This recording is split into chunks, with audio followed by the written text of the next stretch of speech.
وہ لوگ تو جھوٹے ہیں، بہانے باز ہیں، جو یہ بات بولتے ہیں کہ میں تو کتنی دفعہ حضور کا دیدار کرایا، حضور کو کتنی دفعہ میں نے سلام پیش کیا۔ یہ لفظی کلام ہے، حقیقت نہیں ہے۔ جو حج کو جاتے ہیں، مدینہ منورہ جاتے ہیں، حضور کے برگاہ میں سلام، درود و سلام پیش کرتے ہیں، تو وہ یہ عقیدہ پال بیٹھے ہیں اور یہ لفظی کلام اپنی زبان سے بیان کرتے ہیں کہ میں تو روبرو حضور کی بارگاہ میں سلام پیش کیا، حضور کا دیدار میں نے کر آیا۔ اور گہر شاہی سے جڑنے کے بعد، روحانی نسبت قائم ہونے کے بعد، اس میں ذات اللہ کے نام کا وہ بیج سرکار گہر شاہی نے جو ہمارے قلب میں اتارا ہے، پھر جو سرکار گوہر شاہی نے وہ فیض و کرم کی بارش، وہ لطف و کرم کی بارش جو ہم پر برسائے ہیں، یہ تو ہماری آج کے اس گفتگو سے ہی اندازہ آپ لگا سکتے ہیں۔ جبکہ میں کوئی پڑھا لکھا نہیں ہوں اور نہ ہی میں مدرسہ، اسکول، کالج گیا، اور اللہ کی وہ علم و حکمت، وہ کرم نوازی میں آپ کو بتا دینا چاہتا ہوں کہ اللہ جب بندوں کو نوازنا چاہتا ہے، علم و حکمت سے نوازنا چاہتا ہے، وہ کرم نوازی، وہ ہدایت عطا کرنا چاہتا ہے، تو اللہ کے دو طریقے ہیں: بندے کو کرم نوازش عطا کرنا، وہ علم و حکمت عطا کرنا۔ اللہ کے یہاں دو طریقے ہیں۔ پہلا طریقہ تو کتابوں کے ذریعے، اسکول مدرسوں کے ذریعے اپنے بندے کو وہ علم و حکمت سکھاتا ہے، وہ عطا کرتا ہے۔ اور دوسرا اللہ کا جو طریقہ ہے، وہ براہ راست اللہ اپنے بندے کے اوپر ڈائریکٹ اس کے دلوں پر ہی وہ علم و حکمت عطا کرتا ہے، وہ ہدایت عطا کرتا ہے۔ کتابوں سے حاصل کی گئی وہ علم و حکمت مدرسوں سے، اسکولوں سے حاصل کی گئی، اس کا کوئی اعتبار نہیں، کوئی بھروسہ نہیں۔ کب کس وقت آپ کے ایمان چلے جائیں، آپ گمراہ ہو جائیں، اس کا کوئی بھروسہ نہیں۔ اسکول مدرسوں کی تعلیم، علم حاصل کرنے کے بعد جو ضمانت کے طور پر، گارنٹی کے طور پر جو آپ کو ملتا ہے، وہ سرٹیفکیٹ ملتا ہے، اور اس سرٹیفکیٹ کا فائدہ آپ اس رہتی دنیا میں اپنی حیات جب تک آپ کی ہے تب تک ہی اٹھا پائیں گے، اور زیادہ سے زیادہ اس کا اگر آپ نے ایمانداری سے استعمال کیا تو آخرات میں آپ کے لیے بخشش کا ذریعہ بن سکتا ہے۔ اگر ایمانداری سے استعمال کیا تو بخشش کا ذریعہ آخرات میں، بخشش سمجھتے ہیں نا، ترس کھانا، بس بخشش کہتے ہیں ترس کھانے کو۔ لیکن اگر آپ نے ایمانداری نہ برتی، آپ کے اندر ایمان نہ اترا، تو یہ کتابوں سے لی گئی علم، اسکول مدرسوں کی علم، یہ سرٹیفکیٹ ہاتھ میں رکھ کر آپ در در کے ٹھوکر بھی کھا سکتے ہیں۔ لیکن اللہ جسے دل کے اوپر براہ راست ڈائریکٹ جو علم و حکمت سے نوازتا ہے، جو علم عطا کرتا ہے، اس کی ضمانت، وہ سرٹیفکیٹ، وہ گارنٹی، اس کا ذمہ وار براہ راست اللہ خود ہوتا ہے، کیونکہ اللہ کسی ایرے غیرے کو یوں ہی دل کے اوپر براہ راست وہ ہدایت، وہ علم و حکمت نہیں عطا کرتا۔ اس کے لیے اللہ اپنے بندوں کو سلیکٹ کرتا ہے، اللہ اپنے بندوں کو چنتا ہے، اسے مومن بنانے کے لیے، اپنی دوستی کے لیے چنتا ہے۔ جیسا کہ اللہ قرآن مجید میں فرماتا ہے، اللہ ولی الذین آمنوا، کہ بے شک اللہ اپنا دوست اپنا ولی بناتا ہے، اپنی دوستی اپنی ولایت کے لیے چنتا ہے۔ کن میں سے؟ آمنو، یعنی کہ مومنوں میں سے سلیکٹ کرتا ہے، مومنوں میں سے چنتا ہے، چناؤ کرتا ہے۔ اور جب وہ چن لیتا ہے تو پھر آگے وہ فرماتا ہے یخرجہم من الظلمات الی النور، پھر اسے چننے کے بعد نور کی طرف گامزن کر دیتا ہے، جہاں سے جسے اسے چنا ہے، جس بندے کو اس نے چنا ہے اسے نور کی طرف گامزن کر دیتا ہے، تاکہ اسے نور حاصل ہو، نور کی فراہم اسے مل پائے۔ اب جب جس بندے کو اس نے چن لیا تو اسے اس کا رخ، اس کا اٹریکشن اس اور کر دیتا ہے جہاں سے اسے نور کی غذا مل پائے، جس سے اسے نور کا فراہم ہو پائے۔ جس اور وہ اس کا رخ کر دیتا ہے اس بندے کا، تو اس بندے کا رخ کس اور کر دیتا ہے یہ بھی اللہ نے قرآن مجید میں فرمایا، یہ بھی آپ جان لو۔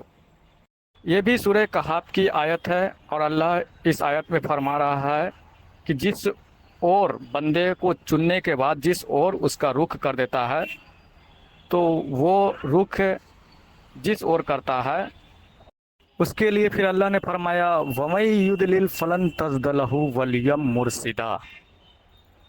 یہاں پر اللہ فرما رہا ہے کہ اور اللہ جسے ہدایت نہیں دینا چاہتا اسے کسی ولی یا مرشد سے نہیں ملاتا، اور جسے ہدایت دینا چاہتا ہے تو اس بندے کا رخ کسی ولی یا کسی مرشد کی اور کر دیتا ہے، کسی ولی یا کسی مرشد سے اسے ملا دیتا ہے، جسے اس بندے کو نور کا فراہم ہو پائے، اسے نور کی غذا مل پائے۔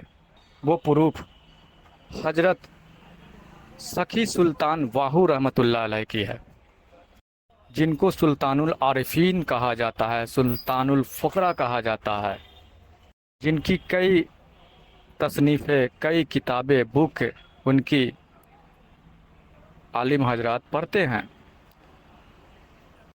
تو لہٰذا حضرت سخی سلطان واہو رحمۃ اللہ علیہ فرماتے ہیں کہ میں کسی مدرسے کسی اسکول میں نہیں پڑھا، میں قرآن مجید کا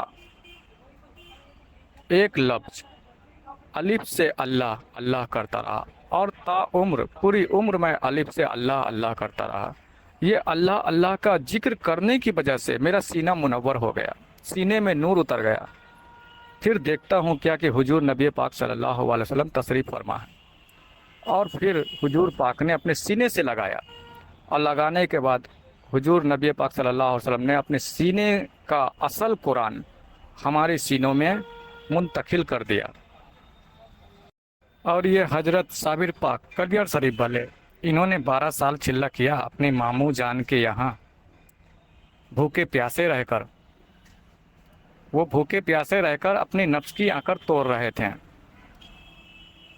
لوگوں میں تو یہ روایت بتایا جاتا ہے کہ انہیں ماموں نے کہا کہ جاؤ لنگر لٹاؤ، تو وہ اتنے خوددار تھے کہ انہوں نے لٹایا، خود کھایا نہیں۔ اس کے پیچھے کی حقیقت یہ تھی کہ 12 سال تک انہوں نے چلہ کسی پر وہ چلہ کر رہے تھے، اپنے نفس کو پاک کرنے کے لیے وہ روزے کی حالت میں رہتے تھے، اور وقت نکال کر اللہ اللہ کرتے تھے۔ ان کا نفس پاک ہوا، ان کے اندر نور آیا، تو سرکار حضور نبی پاک صلی اللہ علیہ وسلم نے انہیں بھی نوازا۔ اور جس ماموں کے یہاں انہوں نے 12 سال چلہ کیا، بابا فرید گنج شکر رحمۃ اللہ علیہ کے یہاں، انہوں نے بھی تو خود 36 سال الٹا کنواں میں لٹک کر چلہ کیا، اللہ اللہ کیا، یہ نور کا فراہم حاصل کرنے کے لیے، اللہ اور اس کے رسول کو پانے کے لیے، اللہ کی دوستی حاصل کرنے کے لیے۔